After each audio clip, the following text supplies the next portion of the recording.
मेरा नाम आशीष चैटर्जी है और मैं एक नेशनलाइज्ड बैंक में काम करता था।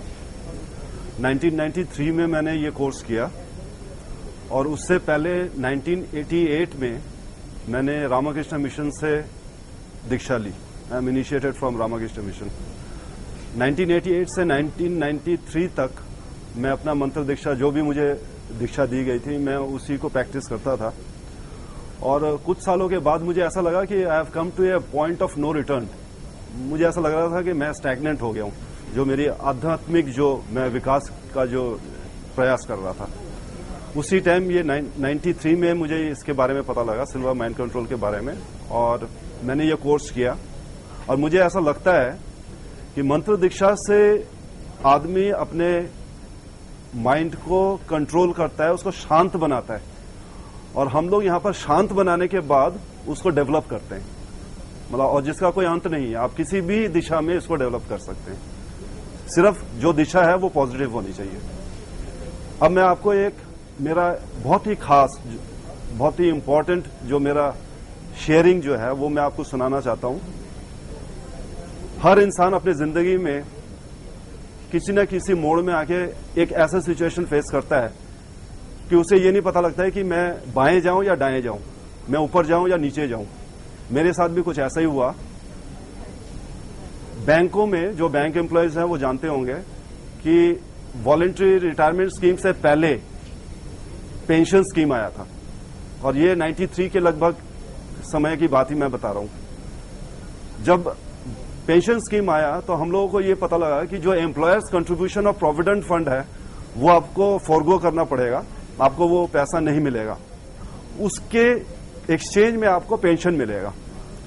अब क्योंकि हम लोग बैंक में सिर्फ 2 और 2 4 ही करते रहे जिंदगी भर, तो हम लोग सब कैलकुलेशन में बैठ गए और हम लोग हिसाब लगाने लगे कि हम लोग जब रिटायर करेंगे हम लोगों को प्रोविडेंट फंड में क्या मिलेगा, और अगर हम पेंशन लेते हैं तो हमें कितना नुकसान आज भुगतना पड़ रहा है।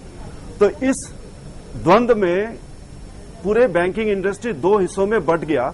एक समझाने लगा कि पेंशन स्कीम बढ़िया है, दूसरा समझाने लगा कि नहीं, ये बढ़िया नहीं है, जब आप रिटायर करेंगे तो आपको लाखों रुपए का पैसा मिलेगा।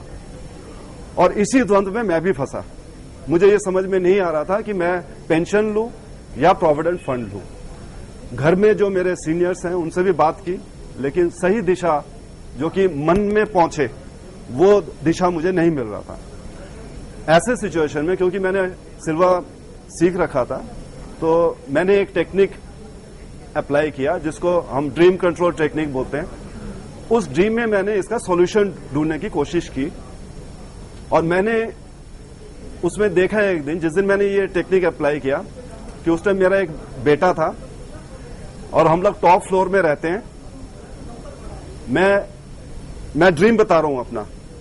मैं अपने मिसिस को एक हाथ में पकड़ रखा है, दूसरे हाथ में मैंने अपने बेटे को पकड़ रखा है, और मैं अपने जीने से बहुत तेजी से उतर रहा हूं क्योंकि बहुत तेज भूचाल आया हुआ है।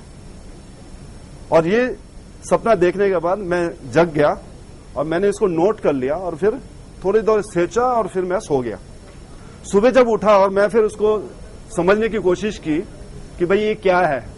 मेरा प्रश्न क्या था कि मैं पेंशन लूं या प्रोविडेंट फंड लूं, ये क्या है, मुझे समझ में नहीं आया। ये ड्रीम को भी समझना जरूरी है, और उसका मतलब मेरे लिए वो यूनिक मतलब होगा। तो मैंने फिर दूसरे दिन दोबारा ड्रीम कंट्रोल टेक्निक अप्लाई की, और मैंने उसमें देखा, क्योंकि बैंकों में अगर आप जाएंगे तो सिक्योरिटीज डिपार्टमेंट है, तो मुझे वो सिक्योरिटीज का बोर्ड नजर आया। तो सिक्योरिटीज का बोर्ड नजर आया। अगले दिन फिर उठा और फिर मैं समझने की कोशिश की कि ये सिक्योरिटीज किस चीज की तरफ मुझे धकेल रहा है, और मुझे समझ में नहीं आया। तब भी मैं 100% कोई डिसीजन नहीं ले पा रहा था। फिर मैंने एक और टेक्निक अप्लाई किया जिसको हम ग्लास ऑफ वाटर टेक्निक बोलते हैं, और उस टेक्निक के बाद अगले दिन ऐसे ही बैठे बैठे पिताजी के साथ बात हो रही थी, तो मैंने उनको बोल दिया कि भाई ये सिक्योरिटीज अगर मैं ड्रीम में देखूं तो इसका क्या मतलब हो सकता है। तो उन्होंने बताया कि भाई सिक्योरिटीज का मतलब यह है कि आप पेंशन लेते हैं तो वो सिक्योरिटी है आपकी।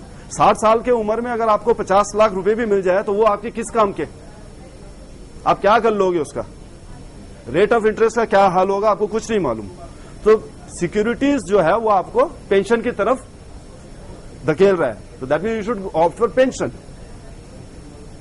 अब मैंने सोचा कि भाई पेंशन मैं ले लूं, और दिल से मेरा जवाब ये नहीं आ रहा था कि मैं पेंशन को ही ऑप्ट करूं, क्योंकि कैलकुलेशंस जो मैंने खुद कर रखे थे वो बहुत ही सुनहरे थे। इस जंक्चर में मैं आपको एक चीज और बताना चाहूंगा कि जब हम लोग पेंशन स्कीम को इवेल्युएट कर रहे थे तो उसके अंदर जो वॉलंटरी रिटायरमेंट स्कीम का भी एक पॉइंट था, उसको हम लोग मालतोल में हम लोग ले नहीं रहे थे। उसको हम लोगों ने कंसिडरेशन में लिया ही नहीं था। हम तो सिर्फ पैसों का हिसाब लगा रहे थे। और ultimately against my logical mind, मैं रिपीट कर रहा हूं, अगेंस्ट माई लॉजिकल माइंड मैंने ये डिसीजन ली कि मैं पेंशन ही लूंगा, और मैंने अपना 50% प्रोविडेंट फंड को छोड़ दिया, जबकि मेरा दिल नहीं मान रहा था, क्योंकि पैसा बहुत बड़ा था। मेरा दिल नहीं मान रहा था, मैंने उसको छोड़ दिया। रिटायरमेंट का स्कीम मेरे दिमाग में थी ही नहीं उस टाइम।